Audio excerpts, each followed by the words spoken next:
Hello mamas, welcome to Baby Care by Health Afford.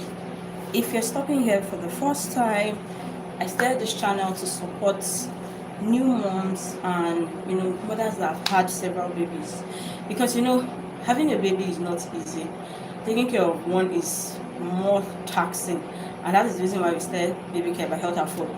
So on this channel we'll cover several topics, from how to choose baby formula to how to increase your breast milk, and today we'll be talking about infertility. I have a couple of videos on the channel about infertility, so just check them out. But on today's live we'll be talking about infertility, the heartache that women have to go through when dealing with infertility issues. So just hold on, let me pull up my notes.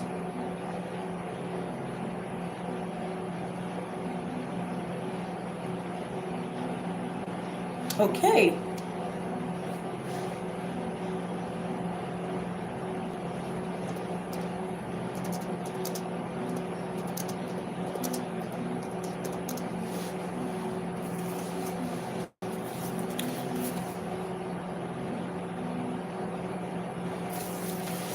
So I'm just pulling up my notes. Give me a minute and we'll get into today's live.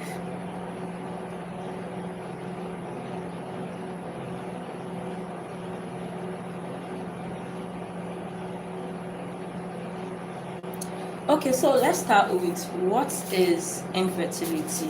I'm not trying to give a lecture, but let me define infertility by medical terms. So infertility is when a couple, not just the woman or the man, a couple has tried to conceive pregnancy after 12 months of having unprotected sex, which means they've been having sex for 12 months, not using any family planning, contraceptive method or barrier method for 12 months consecutively, and they are unable to conceive, they are unable to get pregnant. That is what we call infertility. Now, today we want to talk about the heartache and the headache that a lot of people go through. In today's video, I'm not going to really specify women or men, because infertility affects both couples. While men might keep quiet, they might not say much, they might hide their feelings, they might just be there as a support for their wife. It is important to know that men also feel that pain. Now, the first thing I always advise couples, especially the women, even if I know I don't want to just specify men or women, please give me a moment.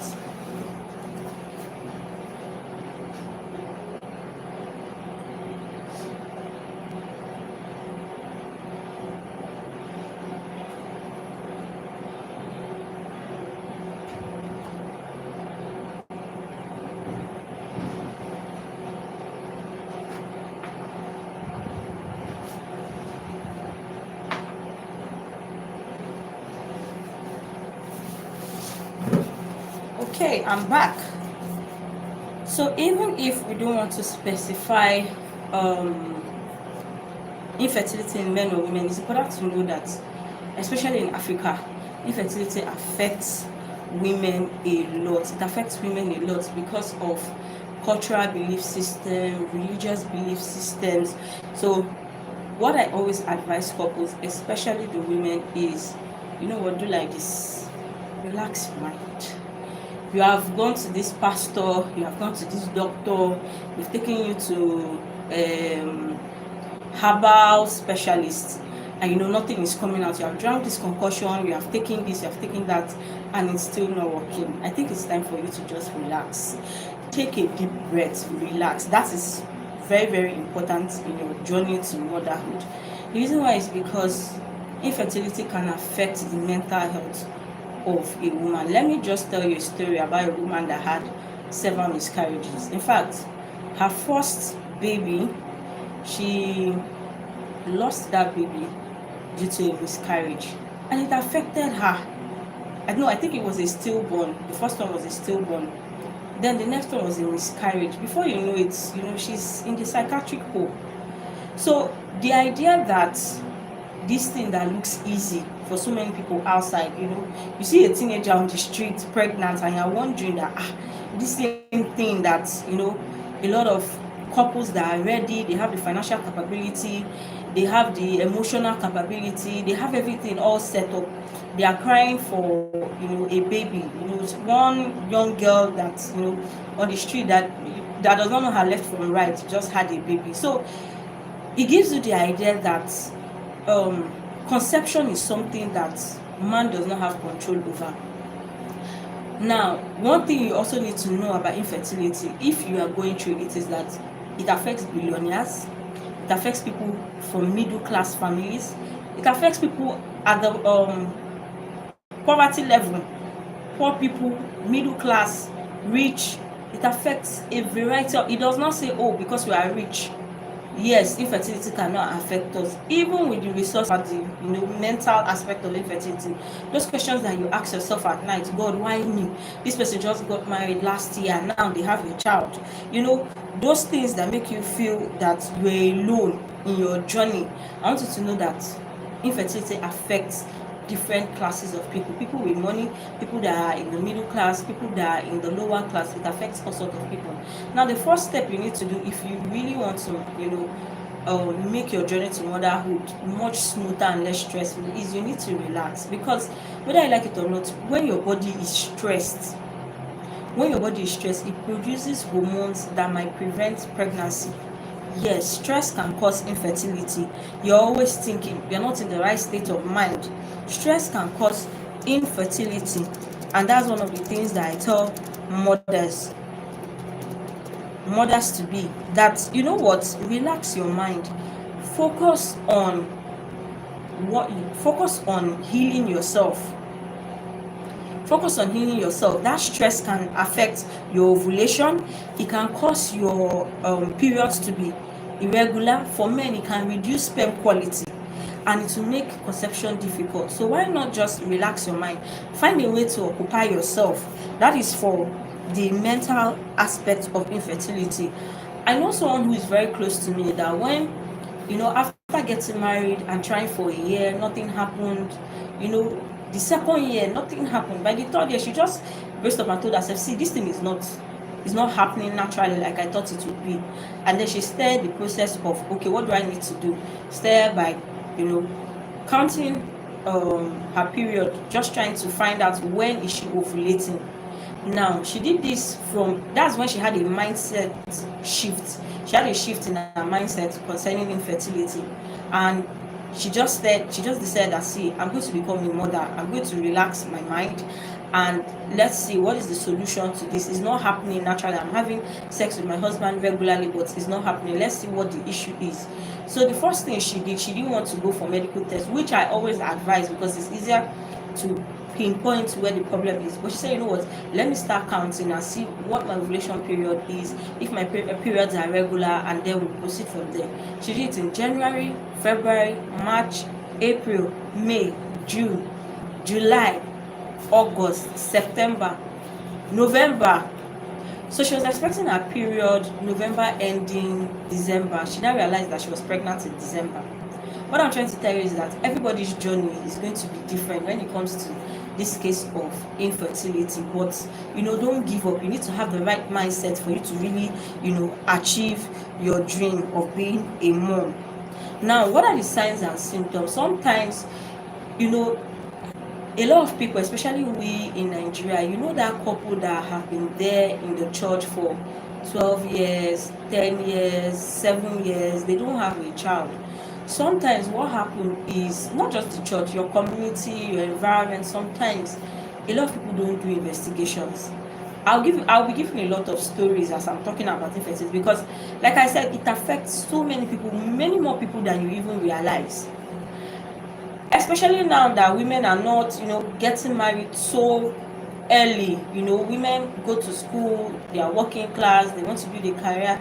By the time you want to start getting pregnant at their later years, sometimes it could affect them. So now this is a story of a woman who has been trying and trying and trying and trying Only for someone to say, okay, all these years you've been trying, what have you been doing? You say, no, she's just trusting God. Say, yes, we know you are trusting God. But it's important that with your faith, you also put in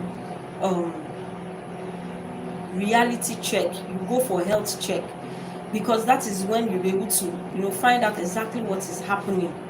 And okay, well, how do I move forward and get the results that I want? So they persuaded her, she went for a check, and they realized that her fallopian tubes were blocked because of an infection. Now, they gave her antibiotics, and within 2 months, she healed up and she was pregnant. The person that even advised her said, I even regret it. I wish I had told her earlier. I wish I had dragged her to the hospital earlier. All the trauma, the embarrassment, the unnecessary questions, from family and friends, she could have avoided it if only she went to the hospital. They say God works in mysterious ways. Sometimes don't sit there in your house and think the solution will meet you there, except you already know what is happening and then you're trusting God for a solution. That's a different situation entirely. So what are the signs and symptoms of infertility that will help you recognize that, okay, I might need to, check my fertility status, or I might need specialist assistant? Now, when we talk about specialists, we are talking about gynecologists and we're talking about urologists. So urologists are for men, gynecologists are for women. But initial consultation, a man and a woman will have to see a gynecologist, and the gynecologist will now, require some tests. It is now when the man needs further intervention. Maybe the infertility is from the man or it's from both sides and they both need treatment. Then the gynecologist may now decide to refer to somebody we call a urologist. So now, I don't want to go deep into the specialists that are involved. Let's look at the signs and symptoms. If you know that you always have gynecological problems, PCOS, endometriosis, irregular periods. I remember when I was in school, there was one of my friends that used to say, I hardly see my period. I see my period maybe once in 3 months. Then, as naive as we were, we're like, we're very lucky. This period thing, can be very painful. It can be very uncomfortable. You just see it once in 3 months. You're very lucky. Now, as a mom and as someone who is fertility aware, I'm like, oh my God, that lady had irregular periods. Well, if she's lucky, maybe it won't affect her, but that is a sign that she should have gotten that checked out. Or whether she likes it or not, when she gets married, if she has infertility issues, that thing that was looking like a blessing then is now something that she has to check out. So even if you're not married and you're having those, you have PCOS, you have endometriosis, you have irregular periods, or you don't even see your periods at all, before you get married, you can start probing those things, so that by the time you're entering into marriage, it's not something that becomes a problem in the marriage. Let us be honest with ourselves. Infertility it can either bring a couple together, bring their bond closer because they are fighting a challenge, and at the end of that road, when they are able to get their baby, their bond is even stronger. Or it can be something that can break the marriage. Trust me, infertility has broken several marriages. So before you get into marriage, if you have all of those signs and symptoms, it is important that you just go ahead and check it out. So let's just take a look at some other causes of infertility. If you are obese, I've seen women that are fat that have babies, in fact, multiple babies, they're very fertile, but it is one of the risk factors, and that's one thing you want to look at. If you have a risk factor, it's important that you start controlling your weight now. Start controlling your weight. I know it's not easy, but if you go online, there are many resources now. I'm not talking about Ozempic. There are many resources. There's so much information about weight loss now. So if you've had repeated infection, pelvic inflammatory disease, almost every time you're in the hospital treating PID, today PID, in the next 3 months PID, and is recurrent, those infection can go and cut your fallopian tube and cause either scarring, blockage, and all sorts. So repeated infection can actually affect your fertility. So it's important that you get it treated once and for all. Or if you are experiencing infertility and you know that in the past you've always had to treat one infection or the other, you need to go to the hospital and see a doctor.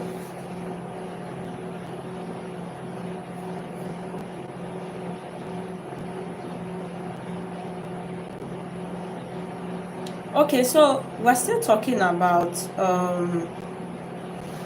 what are the causes of infertility. Like I said, irregular periods or not ovulating at all. We call it an ovulation. If you are not ovulating at all, you are not ovulating at all, you are not seeing your period, and you are thinking it's a blessing, you need to get it, or you are seeing your period but then it's not regular.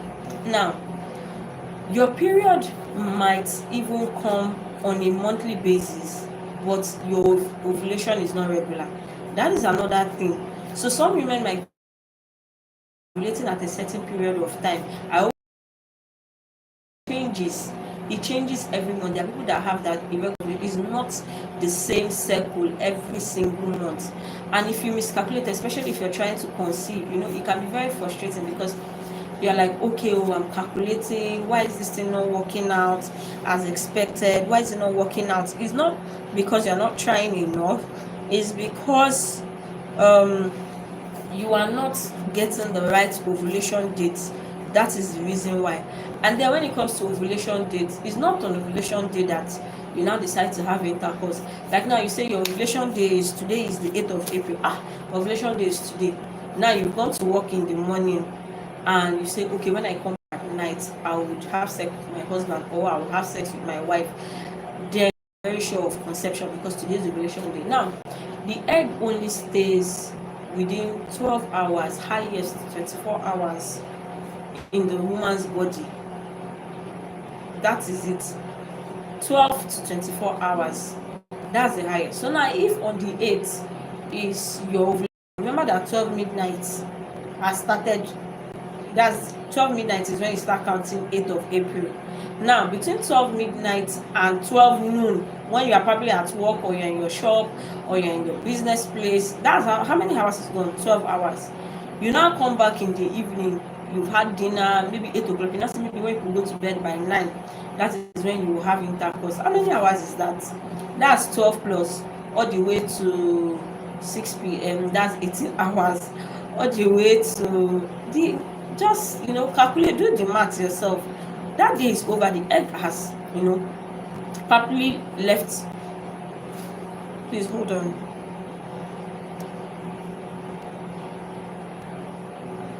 Sorry, just give me a moment. Let me clear this.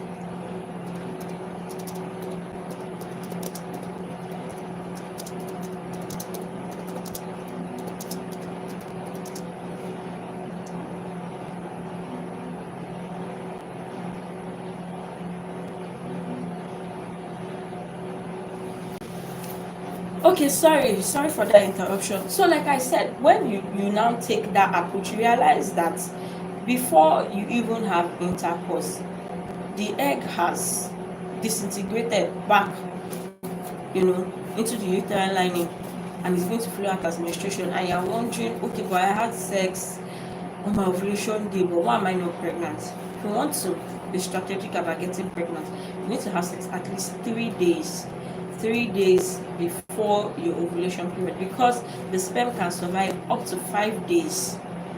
The sperm can survive up to 5 days. So it is important that you are not having sex you can have sex on the ovulation day, but it's more important to have sex before the ovulation day. So now let's go into the very next causes of infertility. Please, I'm looking at my notes. If you see me looking down, I'm looking down at my notes. Another cause is blocked fallopian tube. Like I said, several things can cause blocked fallopian tube.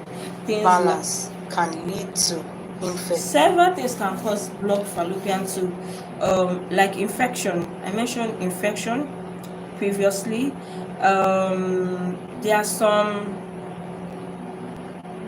procedures that a woman can undergo that can actually, like gynecological procedures, that can actually lead to a Look blocked into. fallopian tube. Those things can lead to a blocked fallopian tube. So the fallopian tube is where the matured egg would excuse me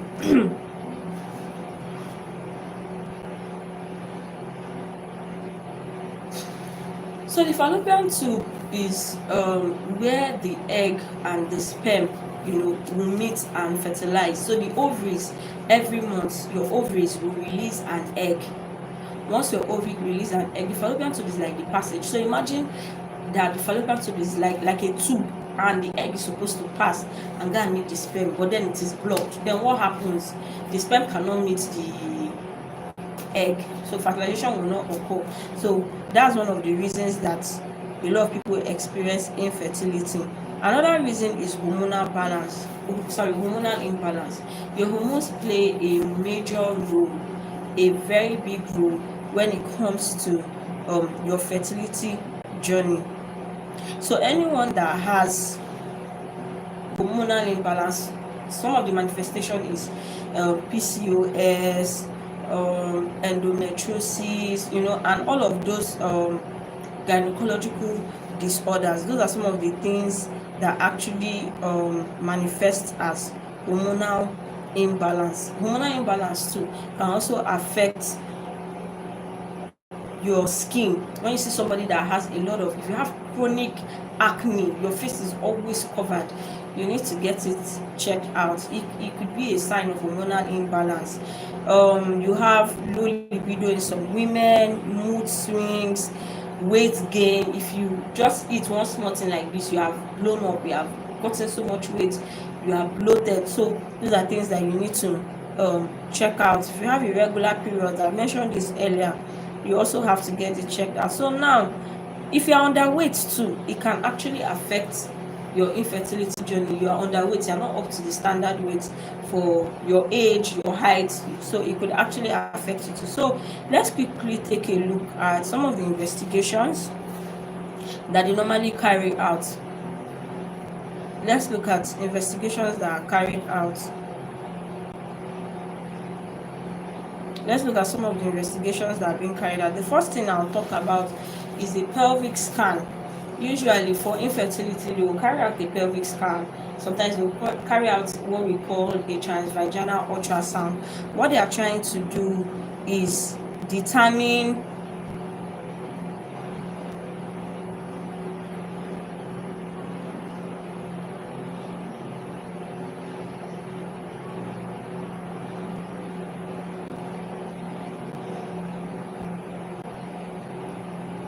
Okay, I can see that I have some messages. Valerie Brassi, hello. You have Tom. Hi Tom, hope you're doing good. If you have questions for me, you can leave them in the comment section. If you have, just leave a comment if you have any questions for me. So like I said, we want to go straight into the investigation. What are the investigations? Now, a pelvic ultrasound, that is for women, or a transvaginal ultrasound.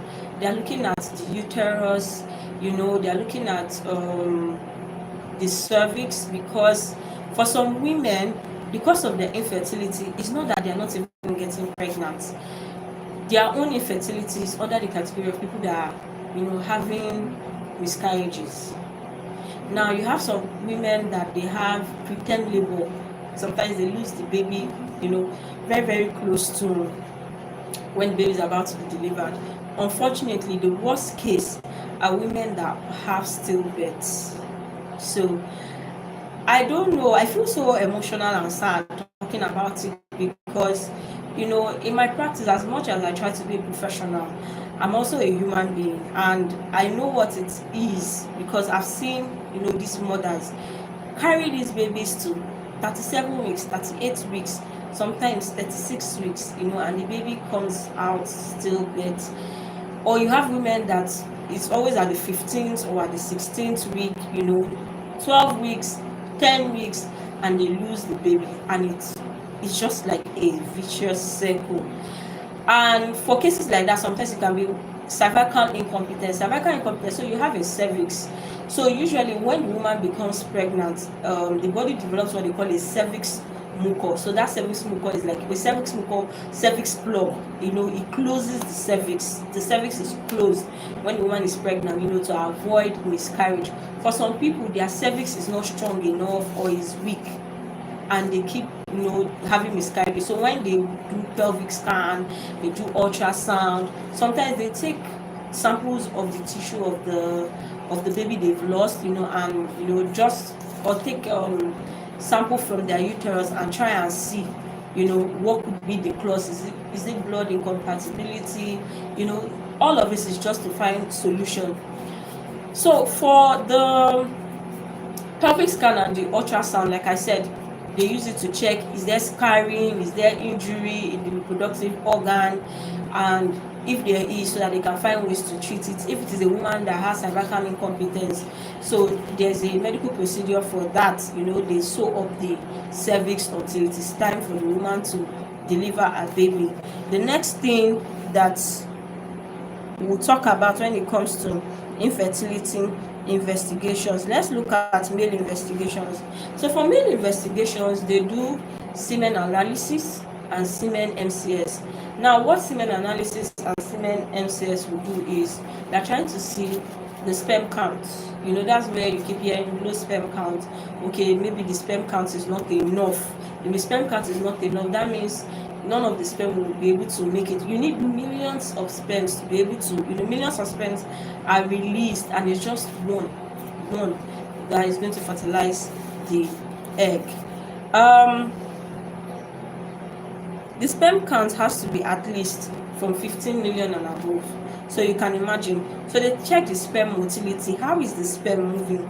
If the sperm is weak, it will not be able to swim. It will not have that power to swim to where the egg is. So they do semen MCS, check, is there infection, is there anything that can affect the semen.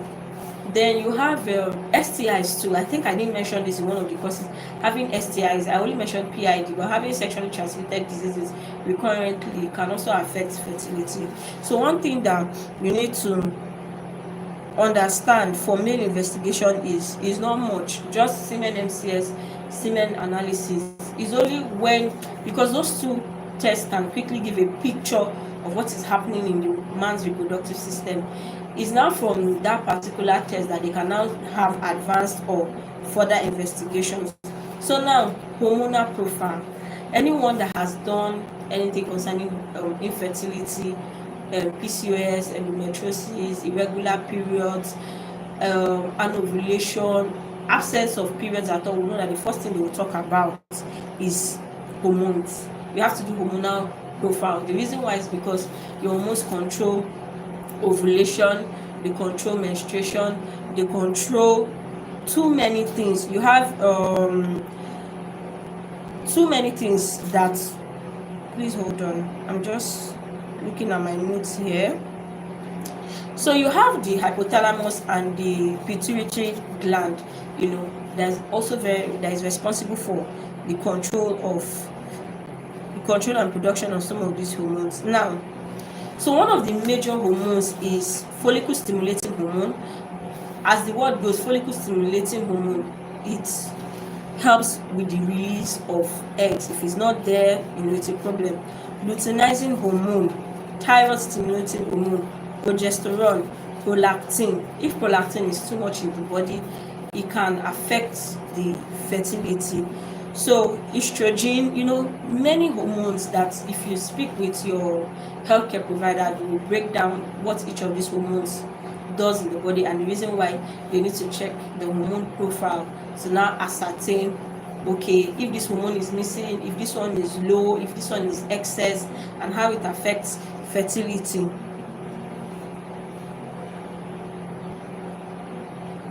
So we're still talking about infertility investigations. Now, for people that are not ovulating well, or they are not sure if they are ovulating, there are actually tests that can be carried out to measure the exact time they are ovulating.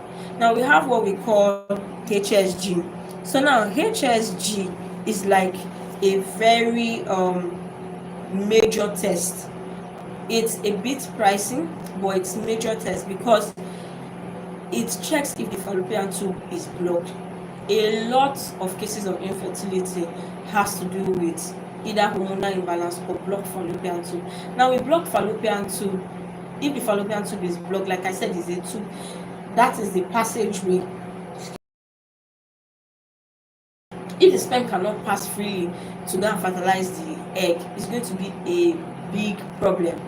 It's going to be a very, very big problem. So HSG, like I said, is a bit pricey. So what they just do is introduce a dye into the fallopian tube, and then they take the image. If there is blockage, because of that dye, you'll be able to see they'll be able to see the where the blockage is. If it needs surgical intervention, whatever intervention it needs, then they'll be able to do something about it. They'll give the treatment. They'll be able to advise on the treatment that they are going to take. Like I said earlier on, if you have questions, please drop it in the comment section.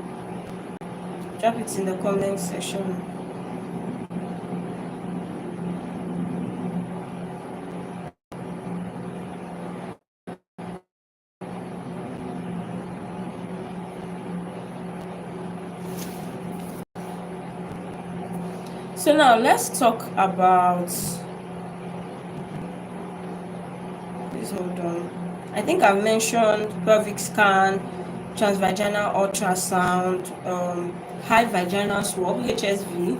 So that one is done to check for infection, because bacterial infection, STIs, and a lot of other infections can actually affect a woman's fertility. They can cause scarring in the fallopian tube, in the uterus, in the cervix. They can affect the fertility of the woman. So it's important for your healthcare professional to actually get that checked.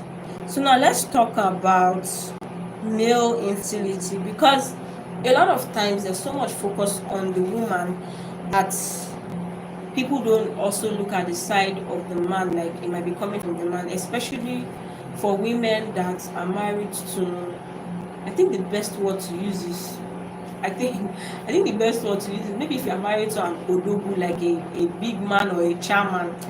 How I'm trying to describe it is, maybe like the woman's husband is not somebody that you can easily convince, let's go to the hospital. All those men that have this mentality of, if a woman is not getting pregnant, the first has to come from her, it can't come from me. All those people that will say, I'll keep trying different women until I get what I want. They are not ready to go to the hospital with the woman to find out if there's any issue or not with them. So they don't believe that it can come from them. So those are the kind of categories of people that I'm talking about. So the first one is testicular torsion. It's very important. People that play sports, any sports that can cause any form of injury to the testes, although it's something that if it happens, you just have to quickly seek treatment. Hormonal disorders that affect the hypothalamus or the pituitary gland in a man, will also affect his sperm count. It will affect the mobility of the sperm. The next one is sperm disorders. I'm talking about causes of infertility in men. So sperm disorders that affect the count, that affect the shape. Yes, the shape of the sperm. If the sperm is not the right shape, the woman will not get pregnant. If the sperm, the motility is not moving the right way, of course, it's going to affect infertility.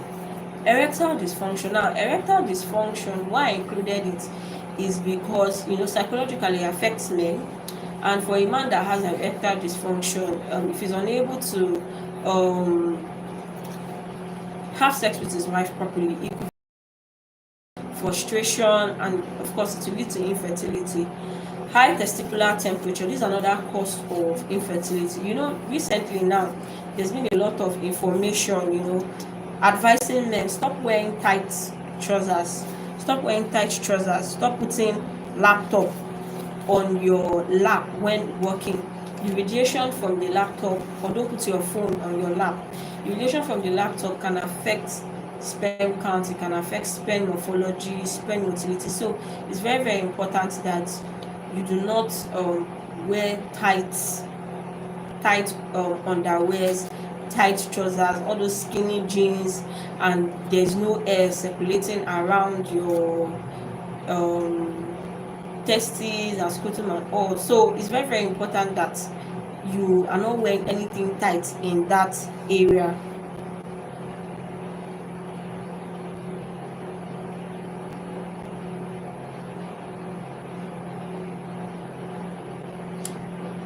So now let's move on.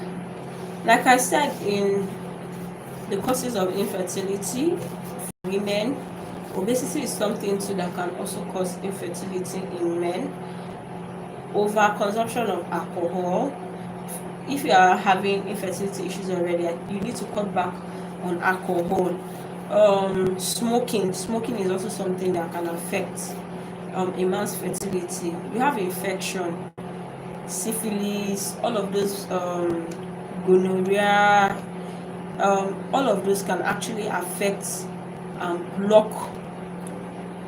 It can block the reproductive organs of the man. It can cause a lot of scarring, and it's very, very important to get infections treated.